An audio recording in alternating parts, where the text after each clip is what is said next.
I'm here to talk about success, right?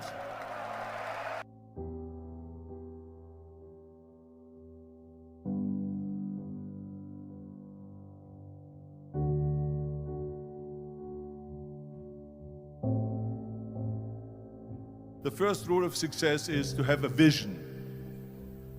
You see, if you don't have a vision of where you go, and if you don't have a goal where you go, you drift around and you never end up anywhere. It's like you can have the best ship in the world, you can have the best airplane in the world. If the pilot or the captain doesn't know where to go, it would just drift around. It would not end up anywhere, or most likely in the wrong place. So I was very fortunate that I stumbled onto my vision. I mean, as you know, I was born in 1947 in Austria after the Second World War. And I didn't really like Austria when I grew up. I couldn't wait to get out of there. I couldn't see myself becoming a farmer or a worker in a factory or anything like that. Even though my parents wanted me to stay there and have a normal life. My father wanted me to become a police officer like he was. My mother wanted me just to stay there and marry a girl with the name of Heidi, hopefully, and have a bunch of kids and run around like the Van Trapp family in The Sound of Music. But that was their vision, not mine. My vision was totally different. I felt that I was born for something special, for something unique, for something big. Do you know how great it felt that I knew where I was going? Imagine the majority of people don't know where they're going. It's when you have a goal, when you have a vision, everything becomes easy. Because remember that in America, for instance, when you study, you will see the percentage of people that like their jobs. 74% hate their job in America. Now, there is not much different when you come to Europe. The majority of people don't like what they're doing because they're really not doing it because they didn't have a goal and they followed this goal. They just aimlessly drift around, and then all of a sudden there's a job opening, so they get that job because you have to work. But then when you work, it's a chore. It's work. It's not fun. So if you think about, only a quarter of the people really enjoy what they're doing in life. That is unbelievable if you think about it. So I felt so blessed that I knew what I was doing. It's like a medical student that studies and knows he wants to become a doctor. You know where to go. So I knew where to go.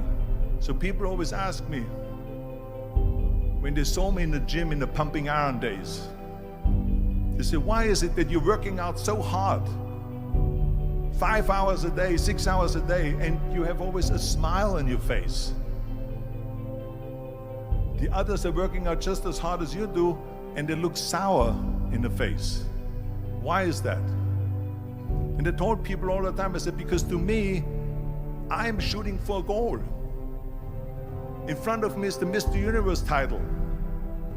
So every rep that I do gets me closer to accomplishing that goal, to make this goal, this vision turn into reality. Every single set that I do, every repetition, every weight that I lift will get me a step closer to turn this goal into reality. So I couldn't wait to do another 500-pound squat. I couldn't wait to do another 500-pound bench press. I couldn't wait to do another 2,000 reps of sit-ups. I couldn't wait for the next exercise, for the next half hour of posing and all the kind of things that you have to do to be a champion. And with the age of 20, I went to London and I won the Mr. Universe contest as the youngest Mr. Universe ever. And it was because I had a goal. So let me tell you something, visualizing a goal and going after it makes it fun. You got to have a purpose no matter what you do in life. You got to have a purpose. So that's rule number one, have a vision. Rule number two is, don't listen to the naysayers. Don't listen to the naysayers.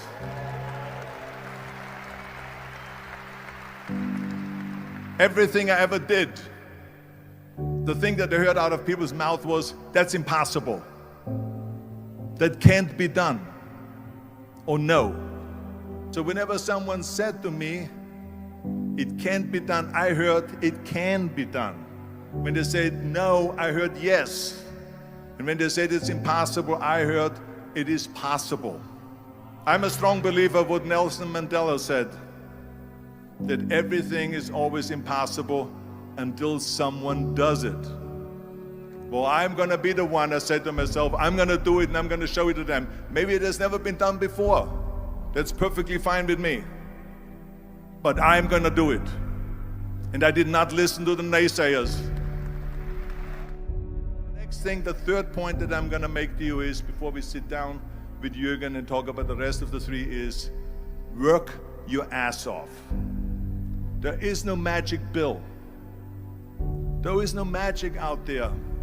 You cannot get around. You have to work and work and work. And it drives me crazy when people say they don't have enough time to go to the gym for 45 minutes a day and work out, or to do something for 45 minutes to an hour a day to improve, if it is physically improve or if it is mentally to improve. Imagine you read 1 hour a day about history. How much you will learn after 365 hours in 1 year. Think about if you study about the history of musicians, of composers, how much you would know. Imagine if you would work on a business, on some business that you want to develop every day for an hour. Imagine how further along you will go and get. So it drives me nuts because when people say we don't have the time, we have 24 hours a day. We sleep 6 hours a day, so that gives you still 18 hours. And there's someone shaking their head out here in front. They say probably, I don't sleep 6 hours, I sleep 8 hours, right? Or just sleep faster.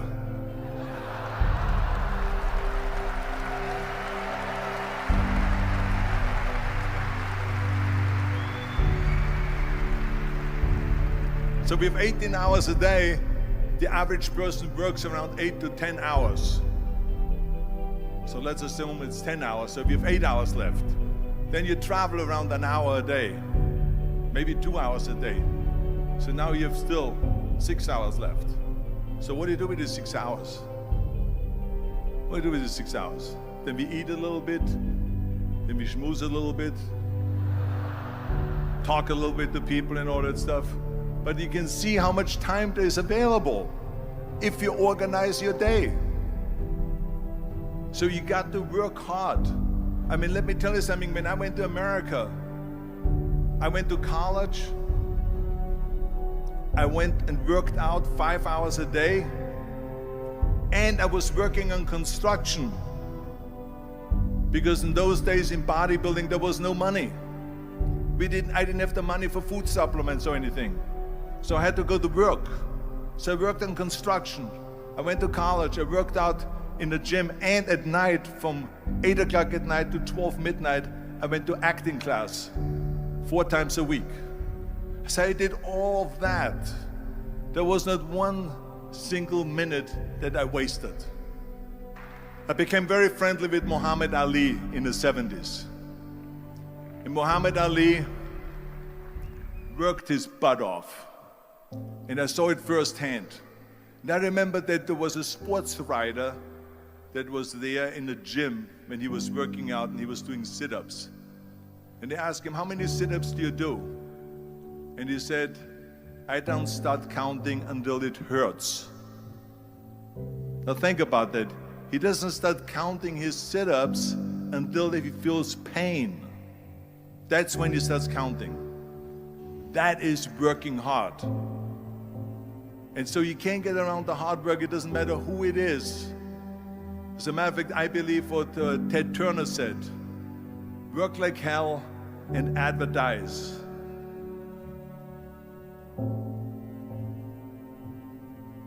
You get it?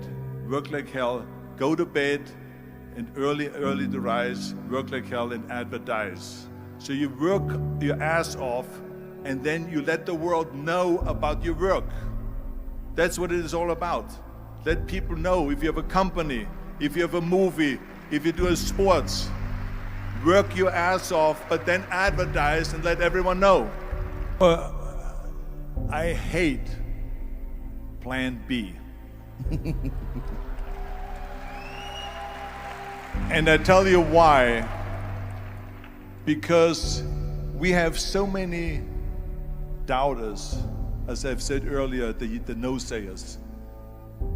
We have so many of those people that say no and you can't do it, it's impossible. That is okay because we just turn off, as I said earlier, and we listen and we hear the no being a yes. You can't do it, you can do it, and all of that. So that is possible to do that amongst all the negative people around you. But when you start doubting yourself, that's very dangerous. Because now what you're basically saying is that if my plan doesn't work, I have a fallback plan, I have a plan B. And that means that you start thinking about plan B, and every thought that you put into plan B, you're taking away now that thought and that energy from plan A.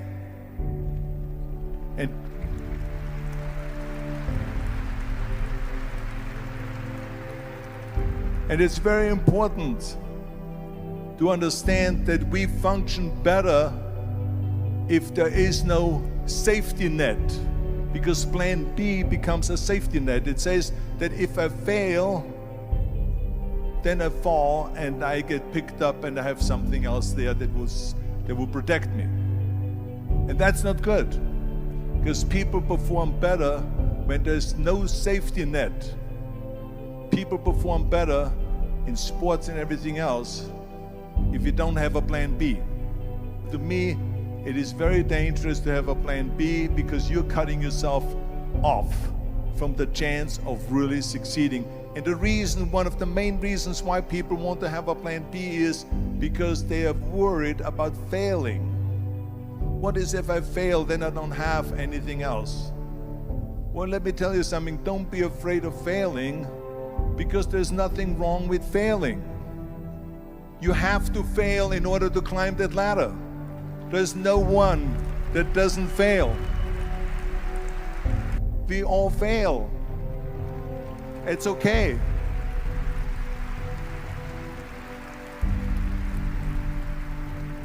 What is not okay is that when you fail, you stay down. Whoever stays down is a loser. And winners will fail and get up, fail and get up, fail and get up. You always get up. That is a winner. That is a winner. Hey, we all lose.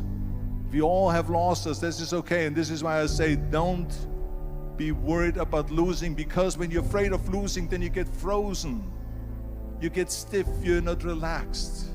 You got to be, in order to perform well in anything, if it's in boxing or if it is on your job or with your thinking, is only happening when you relax. So relax. It's okay to fail.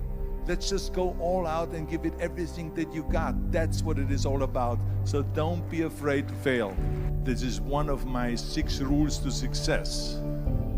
You can only feel complete as a person if you think about what can you do for your fellow member around you that maybe needs help. I felt like that. Everyone has a different motivation why you get into that. I was an immigrant going to America, and I saw how America was the most generous country in the world. I mean, they opened up their arms to me, they helped me, they invited me for Thanksgiving dinner. The people, they brought me, the bodybuilders in the gym brought me plates to my apartment because I had no plates, I had no silverware, I had no bedware, I had no pillows, I had no blanket, I had no TV, I had no radio, I had nothing. They brought it to my apartment. They helped me. And I saw that firsthand, this generosity in America. And I said to myself, as an immigrant that is being embraced with open arms, that I need to go and make sure that I give something back.